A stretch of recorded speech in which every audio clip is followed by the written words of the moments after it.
வாழ்க வளமுடன். நண்பர்கள் அனைவருக்கும் வணக்கம். நான் உங்கள் நண்பன் அர்ஜுன். நான் செபியில் பதிவு பெற்ற பங்கு முதலீட்டு ஆலோசகர், SEBI registered investment advisor and registered research analyst. இது வந்து வாய்ஸ் ரெக்கார்டு தான் பண்ணுறேன். லைட்டாக வந்து ஃபீவர், கோல்டுனால ஃபேஸ்லாம் கொஞ்சம் அப்படியே லைட்டாக வீங்கின மாதிரி இருக்குது. அதனால் வந்து வாய்ஸ் ரெக்கார்டு தான் அந்த வீடியோ நான் பண்ணுறேன். ஓகே, இன்றைக்கி மார்க்கெட் பொறுத்தவரையும் ஒரு சிவியரான ஒரு செல்லிங் ப்ரெஷர் அப்படின்னு தான் சொல்லணும். அதாவது ஓப்பன்லேருந்து க்ளோஸ் ஆகிற வரையுமே. அதாவது மார்க்கெட் வந்து இந்த ரீசெண்ட் டேஸில் வந்து பார்த்தீங்க அப்படின்னா 24,600 இது வந்து அக்டோபர் மந்த் வந்த லோ. இந்த 24,600லேருந்து 26,100 வரையும் வந்திருக்குது. இது எப்போ வந்துச்சுன்னா தீபாவளிக்கு ஒரு 2-3 நாளைக்கு முன்னாடி. ஸோ இந்த 1500 பாயிண்ட் நிஃப்டி ஏறி small cap and mid gap கொஞ்சம் கூட எந்த ஒரு ரியாக்ஷனுமே இல்லை. சும்மா ஒரு நிஃப்டி 50ல் இருக்கிற டாப் வெயிட்டட் ஸ்டாக்கை மட்டும் வச்சு 1500 பாயிண்ட் நிஃப்டி ஏற்றிட்டு போனாங்க. ஆனால் small cap and mid cap ஏறவே கிடையாது, அப்படியே ஐடியலாக இருந்துச்சு. ஓகே, ஆனால் 26,100லேருந்து இப்போ நிஃப்டி வந்து 25,500 வந்துருச்சு. நியர்லி 600 பாயிண்ட்ஸ் டவுன் ஆகிருக்குது. ஆனால் அந்த small cap and mid gap ஏறாத இருந்த ஸ்மால் கேப் மிட் கேப்லாம் இப்போ இந்த 500 பாயிண்ட் இறங்குவோம், அதுவும் சேர்ந்து இறங்கிட்டு இருக்குது. இது என்ன லாஜிக்? ஏறணும் ஸ்டாக் தானே இறங்கணும், ஆனால் ஏறும்போது ஏறாத ஸ்டாக்கு இறங்கும் போது இறங்குது. எல்லாருடைய போர்ட்ஃபோலியோ வந்து பார்த்தீங்க அப்படின்னா அந்த பர்டிகுலர் ஸ்டாக், இந்த ஹெச்டிஎஃப்சி பேங்க்கு, ஐசிசி பேங்க்கு, ரிலையன்ஸ் இதெல்லாம் தவிர மற்ற ஸ்டாக்லாம் எது வச்சுருந்தாலும் அண்டர் பெர்ஃபார்மாக தான் இருக்கும். ஸோ இந்த மார்க்கெட் வந்து என்ன சொல்கிறது, ரீட்டைல் இன்வெஸ்டர்ஸுக்கு எந்த ஒரு உபயோகமும் இல்லாத ஒரு மார்க்கெட் மாதிரி இருக்குது. ஓகேங்களா? இன்றைக்கி அப்படி தான் மார்க்கெட் வந்து லைக் 70 பாயிண்ட்ஸ் தான் நிஃப்டி டவுனாக இருக்குது. ஆனால் mid cap and small cap ஸ்டாக்லாம் சகட்டுக்கு மேனிக்கு இறங்கியிருக்குது. அதுவும் பர்டிகுலராக வந்து இந்த ரிசல்ட் கொடுக்குற ஸ்டாக் எல்லாமே வந்து ஒரு நல்ல ரிசல்ட் கொடுத்தா கூட அந்த ஸ்டாக் வந்து ரியாக்ட் பண்ண மாட்டேது, இறங்குது.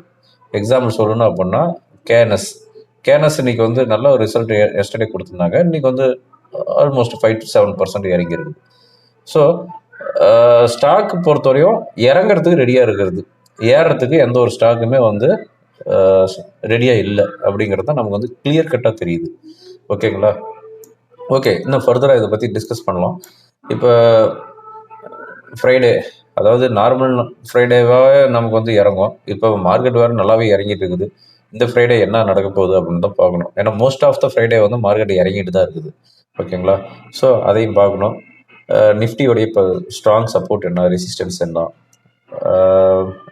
குளோபல் லெவல் என்ன மார்க்கெட்லாம் சொல்லுது அப்படிங்கிறது எல்லாமே பார்த்துடலாம். எங்கேயும் ஸ்கிப் பண்ணால் பாருங்கள், இந்த வீடியோ உங்களுக்கு கண்டிப்பாக யூஸ்ஃபுல்லாக இருக்கும். எஸ்டர்டே பொறுத்தவரையும் யூஎஸ் மார்க்கெட் டோ வந்து 0.5% ஹையில் க்ளோஸ் ஆகிருக்குது. நாஸ்டாக் 0.65% அண்ட் S&P 500 0.37% ஹையில் க்ளோஸ் ஆகிருக்குது. ஆனால் யூஎஸ் மார்க்கெட்டை பொறுத்தவரையும் இன்றைக்கி வந்து 37th டேயில் என்ட்ராகுது ஷட் டவுனில்.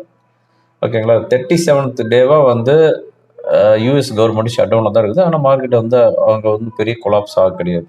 அது மட்டும் இல்லாமல் இப்போ என்ன சொல்லிக்கிறாங்கன்னா யூஎஸில் அதாவது 10% ஃப்ளைட் எல்லாமே வந்து கட் பண்ண போகிறோம் ஃப்ரைடேலேருந்து. ஏன்னா யூஎஸ் கவர்மெண்ட் வந்து ஷட் டவுனில் இருக்கிறதுனால 10% ஃப்ளைட் எல்லாமே கட் பண்ணுறோம் அப்படின்னு சொல்லியிருக்கிறாங்க. மோஸ்ட்லி வந்து டிசம்பர் 1 இருந்து தான் யூஎஸ் கவர்மெண்ட் வந்து ரெஸ்யூம் ஆகும் அப்படிங்கிற மாதிரி சொல்லியிருக்கிறாங்க. ஓகேங்களா? அதுக்கடுத்து இன்றைக்கி மார்னிங் ஏசியன் மார்க்கெட்டை பொறுத்தவரையும் அதுக்கு முன்னாடி இன்னொரு விஷயத்த சொல்லிடுறேன். அதாவது ட்ரம்ப்புக்கு எதிராக வந்து சுப்ரீம் கோர்ட்டில் கேஸ் ஃபைல் பண்ணிக்கிறாங்கல்ல, அதில் வந்து சுப்ரீம் கோர்ட் வந்து என்ன சொல்லிக்கிறாங்கன்னா இது வந்து ஒரு நியாயமான ஒரு முறையில் இந்த மாதிரியான டேரிஃப்லாம் போட கிடையாது, அந்த மாதிரி ஒரு கண்டெம்ட் சொல்லிக்கிறாங்க. பட் டீட்டெயில்ஸ் ரிப்போர்ட் என்ன அப்படிங்கிறது வரல. ஓகேங்களா? இன்னைக்கு மார்னிங் ஏசியன் மார்க்கெட் பொறுத்தவரைக்கும் ஜாப்பனீஸ் நிக்கி 1.5% ஹையில் க்ளோஸ் ஆகிடுது. ஷாங்காய் இண்டெக்ஸ் 1.43% அண்ட் ஹேங்செங் இண்டெக்ஸ் 2% ஹையில் க்ளோஸ் ஆகிடுது. நம்ம கிஃப்ட் நிஃப்டி ஹையில் தான் இண்டிகேட் பண்ணிட்டு இருந்துச்சு, 30-40 பாயிண்ட்ஸ் ஹையில் தான் இண்டிகேட் பண்ணிட்டு இருந்துச்சு. அதே மாதிரி தான் ஓப்பன் ஆச்சு. 25,620 அரௌண்ட் ஓப்பன் ஆகிட்டு 25,680 வரையும் போயிட்டு அங்கேருந்து இறங்கிக்கிட்டே இருக்குது. அதாவது ஒரு 50 பாயிண்ட் இறங்குச்சு அப்படின்னா ஒரு 30 பாயிண்ட் ஏறுது, மறுபடியும் 50 பாயிண்ட் இறங்கி 30 பாயிண்ட் ஏறுது. ஸோ ஜிக்ஸாக் கண்டிஷனில் இருந்துச்சு. இன்னைக்கு வந்து 25,500 பிரேக் பண்ணி காட்டுச்சு. ஓகேங்களா? இன்னைக்கு வந்து ஃபைனலாக பார்க்கும்போது நிஃப்டி வந்து 25,509 செட்டில் ஆகுது, 87 பாயிண்ட்ஸ் டவுனில் க்ளோஸ் ஆகுது. சென்செக்ஸ் வந்து 148 பாயிண்ட்ஸ் வந்து டவுனில் வந்து க்ளோஸ் ஆயிருது. ஓகேங்களா. பர்டிகுலராக வந்து ஸ்டாக் வைஸ் பார்க்கணும், பர்டிகுலராக வந்து செக்டார் வைஸ் பார்க்கணும் அப்படின்னா metal, power, reality, media 1.5% to 2%, 2.5% டவுனில் க்ளோஸ் ஆகுது. எஃப்எம்சிஜி, ஐடி மார்ஜினலாக வந்து ஹையில் வந்து க்ளோஸ் ஆயிருக்குது. ஓகேங்களா. மிட் அண்ட் ஸ்மால் கேப் பொறுத்தவரையும் 1.5% ஈச் டவுனில் வந்து க்ளோஸ் ஆயிருக்குது. அதாவது நிஃப்டி வந்து இன்னைக்கு டவுன் ஆனது வந்து 0.35%, ஆனால் மிட் அண்ட் ஸ்மால் கேப் 1.5% டவுனில் க்ளோஸ் ஆயிருக்குது. அதான் நம்ம சொன்ன மாதிரி நிஃப்டி ஏறும்போது ஏறாத ஸ்டாக் எல்லாமே வந்து இறங்கும்போது நல்லாவே இறங்குன்னு வச்சுக்காங்களேன். ஓகே, இதுதான் வந்து போஸ்ட் மார்க் ரிப்போர்ட்டு. முக்கியமான நியூஸ் அப்படின்னு பார்த்தோம் அப்படின்னா சொல்லிக்கிற மாதிரி உண்டான நியூஸ் இல்லை. அப்போலோ ஹாஸ்பிட்டல் வந்து ஏர்னிங்ஸ் ரிப்போர்ட் கொடுத்துருக்காங்க. நெட் ப்ராஃபிட் வந்து பார்க்கும்போது 494 crore கொடுத்துருக்காங்க. Expectation 426 crore. ரெவென்யூ வந்து ஸ்லைட்லி ஹையாக கொடுத்துருக்காங்க. 6,303 crore கொடுத்துருக்காங்க. 6,230 crore வந்து எக்ஸ்பெக்டேஷன். ஸோ ஒரு ஸ்லைட்லி ஹை எக்ஸ்பெக்டேஷன் ரிசல்ட் தான் கொடுத்துருக்குறாங்க. அதுக்கடுத்து வந்து முக்கியமாக இன்னொரு விஷயத்தை பற்றி பார்க்கணும். என்ன அப்படின்னா ரிலையன்ஸ் இண்டஸ்ட்ரீஸ் வந்து ரிலையன்ஸ் மட்டும் கிடையாது, இந்தியாவில் இருக்கிற ஐஓசி, ஹெச்பிசிஎல், பிபிசிஎல், அதுக்கடுத்ததாக வந்து மேங்களூர் ரீஃபைனரி, இவங்க எல்லாமே வந்து ரஷ்யாகிட்டேருந்து ஆயில் பர்ச்சேஸ் பண்ணுறத இந்த லாஸ்ட் 2 months ஸ்டெப் பை ஸ்டெப்பாக குறைச்சிக்கிட்டு வந்திருக்கிறாங்க. பர்டிகுலராக வந்து ரிலையன்ஸ் வந்து பார்க்கணும். ரிலையன்ஸ் பொறுத்தவரையும் இப்போ எவ்வளோ வந்து குறைச்சிருக்கிறாங்க அப்படின்னு பார்த்தோம் அப்படின்னா செப்டம்பர் மந்த் வந்து 56% ரஷ்யாகிட்ட இருந்து ஆயில் வந்து பர்ச்சேஸ் பண்ணிக்கிறாங்க. அதாவது 5,34,000 பேரல் பெர் டேக்கு அங்கேருந்து இறக்குமதி பண்ணிக்கிறாங்க. ஆனால் இது வந்து அக்டோபர் மந்த்து 43% குறைச்சிட்டாங்க. ஸோ 13% குறைச்சிட்டாங்க. அதே மாதிரி IOC, BPCL, HPCL, Mangalore refinery இவங்க எல்லாமே வந்து ஆயில் பர்ச்சேஸ் பண்ணுறத ரஷ்யாகிட்ட இருந்து குறைச்சிட்டு வராங்க. இன்னமும் என்ன சொல்கிறாங்க அப்படின்னா நவம்பர் 21 ரஷ்யாகிட்ட இருந்து ஆயில் வாங்குறத வந்து 100% ஸ்டாப் பண்ணிடுவோம் அப்படிங்கிற மாதிரியான ஸ்டேட்மெண்ட் சொல்லுது. ஸோ நமக்கு வந்து அக்டோபர் 21 நமக்கு இந்தியாவுக்கு இந்த ட்ரேட் டீல் பற்றி எக்ஸ்பெக்டேஷன், அதாவது இந்த 15% டேரிஃபுங்கிறது வர்றதுக்கு உண்டான பாசிபிலிட்டிஸ் இருக்குது. ஸோ அவங்க வந்து யூஎஸ் என்ன டிமாண்ட் வைக்கிறாங்க, ரஷ்யாகிட்ட இருந்து நம்ம வந்து ஆயில் வாங்குறது பர்ச்சேஸ் பண்ணுறத குறைச்சிக்கிட்டே வரணும், இந்த இயர் எண்டுக்குள்ளே டோட்டலாக வந்து கட் பண்ணணும் அப்படிங்கிற மாதிரி அவங்க டிமாண்ட் வச்சுருக்கிறாங்க. இப்போ இந்த லாஸ்ட் 2 months கம்பேர் பண்ணும்போது இந்தியா ரஷ்யாகிட்ட இருந்து ஆயில் வாங்குறத நல்லாவே குறைச்சிக்கிட்டு வராங்க. இப்போ ரிலையன்ஸ் வந்து அங்கே வாங்குற ஆயிலில் வந்து ரெடியூஸ் பண்ணிவிட்டு ஈராக்கில் இருந்தும் சவுதியில் இருந்தும் இன்க்ரீஸ் பண்ணியிருக்கிறாங்க. ஸோ அந்த மாதிரியான ஸ்டேட்மெண்ட்டு கொடுத்துருக்குறாங்க. ஓகேங்களா.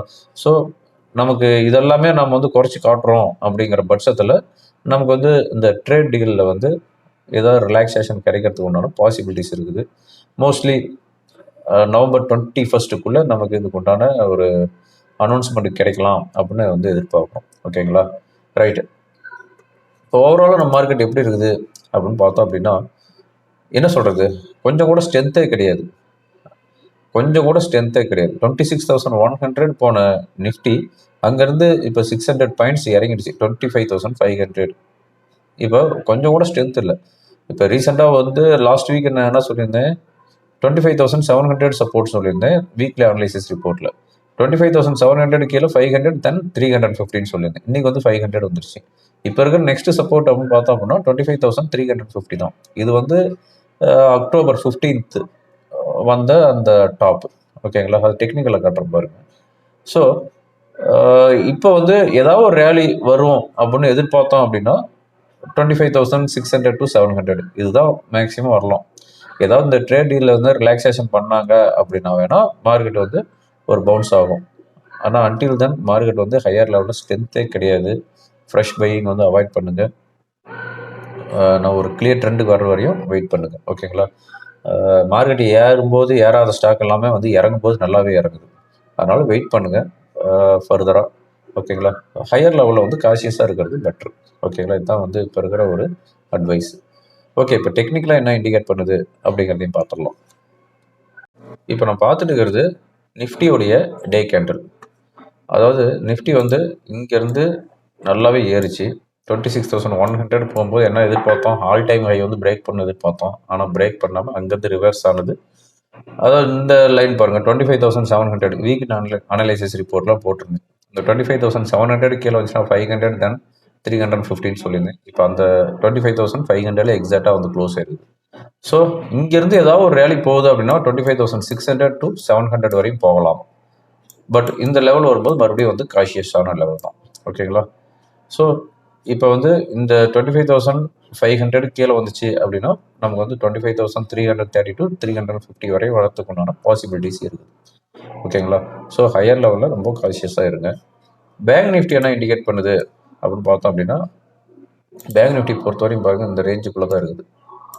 இது வந்து என்னன்னா 57,480 57,480க்கு கீழே சஸ்டெயின் ஆகிட்டு இருந்துச்சு அப்படின்னா 57,200 வரையும் வரும். ஓகேங்களா?